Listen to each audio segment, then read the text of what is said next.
bago ka mahiga, bago ka matulog, lumuhod ka sa isang sulok.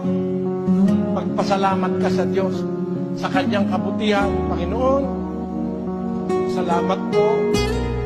Niligtas mo kaming pamilya sa maghapon. Salamat po sa mga biyayang natanggap namin. Salamat sa iyong pag-iingat.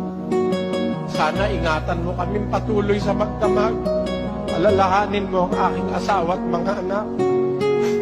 Sana po, iligtas mo sila sa mabibigat na karamdaman. Sana'y makapagpatuloy kami ng aming pagsunod sa kalooban mo hanggang sa katapusan. Maraming salamat po sa iyo, Ama. Amin. Sa pangalan ng aming Panginoong Hesus. Amin. Kapiraso lang yon, mga kapatid.